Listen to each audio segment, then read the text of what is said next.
Hello, a warm welcome back to the dusty Codex. The wind-swept steppes of Central Asia have always been the crucible of warriors, home to peoples as fierce and untamed as the land itself. But even here, among legendary horsemen, one queen rose to challenge the greatest conqueror of the ancient world. We are always curious to know where our stories are traveling to and where your corner of the world is. Please, take a moment to let us know in the comments where you are watching from today. He was Cyrus the Great, the founder of the Persian Empire, the conqueror of Babylon, the benevolent liberator, the king of kings. His empire spanned from the Aegean Sea to the Indus River. No army could stop him, except perhaps for a queen of the wild steppes. Herodotus, the father of history, tells us the legend of Tomyris, queen of the Massagetae, a formidable Scythian people who rode as one with their horses. When Cyrus tried to conquer her lands by deceit and then by force, killing her son, the queen swore a terrible oath. She would make the great king drink his fill of blood. This is the dramatic and brutal story of Tomyris, the warrior queen who, according to ancient accounts, not only defeated the invincible Persian king, but fulfilled her chilling vow in the most gruesome way imaginable. By the mid-6th century BC, the stage was set. From a small kingdom called Anshan, a king named Cyrus began to expand his territory. He first conquered the Median Empire, his former overlords. He conquered Lydia, seizing the vast wealth of King Croesus. Then, in 539 BC, he marched on Babylon, one of the greatest cities of the ancient world, taking it without a fight. Cyrus was not just a conqueror, he was a liberator. His famous Cyrus Cylinder describes him restoring captured gods to their temples and allowing deported peoples, like the Jews, to return home. He was the King of Kings, a just and invincible ruler. After conquering Babylon, Cyrus turned his gaze east toward the vast, untamed steppes beyond the Aras River, modern Amu Darya. Here lived the Massagetae, a fierce Scythian people. They were skilled horse archers, warriors, and masters of the land. Like other Scythians, the Massagetae were semi-nomadic, living in wagons and yurts. They were known for their elaborate gold work, their mastery of archery from horseback, and their fearsome devotion to battle. Herodotus explicitly states that among the Massagetae, women were also warriors, as adept with the bow and spear as the men. This was a society where gender roles were far more fluid than in Persia. At this time, the Massagetae were ruled by their powerful queen, Tomyris, and her son, Spargapises, a young warrior prince. Cyrus, being a master strategist, first tried diplomacy. He sent an embassy to Tomyris, offering a marriage proposal. He wanted to marry the queen, not because he loved her, but because it would legitimize his claim to her territory. Tomyris, a shrewd ruler of the steppes, saw right through him.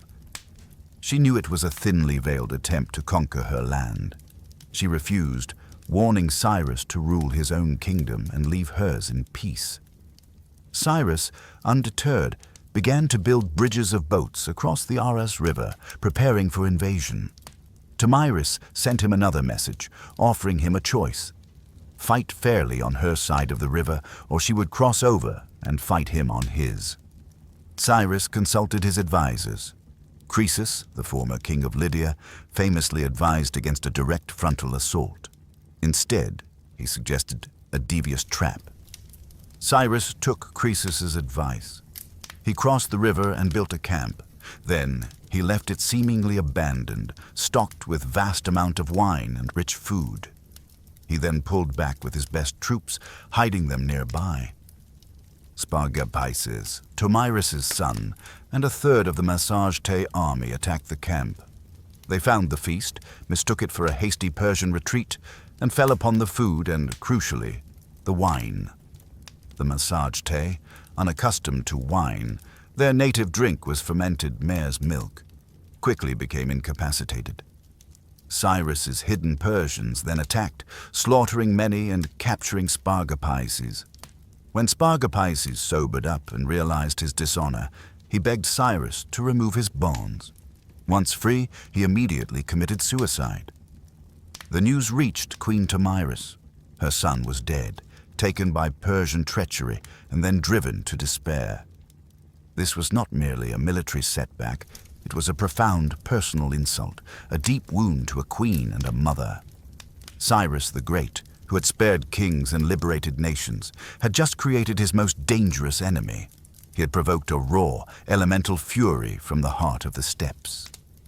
If these stories, where the personal motivations of individuals ignite the greatest conflicts of history, are what you seek, I invite you to subscribe to the Dusty Codex. Your support allows us to continue delving into the forgotten lives and legendary acts of the past. Tomyris sent a chilling message to Cyrus. "Give me back my son, or if you do not, then I swear by the sun, Lord of the Massagetae, that for all your insatiate thirst for blood, I will give you your fill of it." Cyrus, swollen with pride from his victory, ignored the warning. He still believed he was invincible. He prepared for the final, decisive battle. Tomyris gathered her entire army, uniting all the Massagetae tribes. The final battle would be fought on the vast flat plain, a perfect stage for steppe cavalry. The battle began with a furious exchange of arrows. The Massagetae horse archers harried the Persian lines, while the Persian archers returned fire. For a long time, neither side gained an advantage. Then, as both sides exhausted their arrows, they crashed into each other in a brutal hand-to-hand melee. Herodotus describes it as the fiercest fight that ever the barbarians engaged in, and the bloodiest battle recorded in ancient history. Cyrus the Great, the invincible conqueror, was in the thick of the fighting. He fought bravely, but in the brutal, chaotic melee, the King of Kings was finally overwhelmed. Cyrus the Great was killed. The Persian army, leaderless and broken, was annihilated. Not a single Persian survived, according to Herodotus. The Massagetae had won. After the battle, Queen Tomyris searched the battlefield for the body of Cyrus. When she found him, she made good on her terrible vow. She ordered his head to be cut off. Then she took a wineskin, filled it with human blood, and plunged Cyrus's head into it. "Drink your fill of blood," she declared, "for you ever craved it." Thus ended the reign of Cyrus the Great, not in glory, but in a pool of blood on the unforgiving steppes at the hands of a warrior queen who valued justice above all else. Herodotus's account is the primary source for this story, and while some details may be colored by legend, the core truth of a formidable queen defeating Cyrus the Great has been passed down through the centuries by other ancient historians. Tomyris protected her people from the largest empire in the world. She taught Cyrus the Great that even the invincible can be defeated, and that an insult to a mother and queen would be paid for in blood. Her story is a testament to the forgotten power of the warrior women of the steppes. Thank you so much for watching this incredible story of defiance and justice. We are honored to bring these powerful and often overlooked chapters of history to light.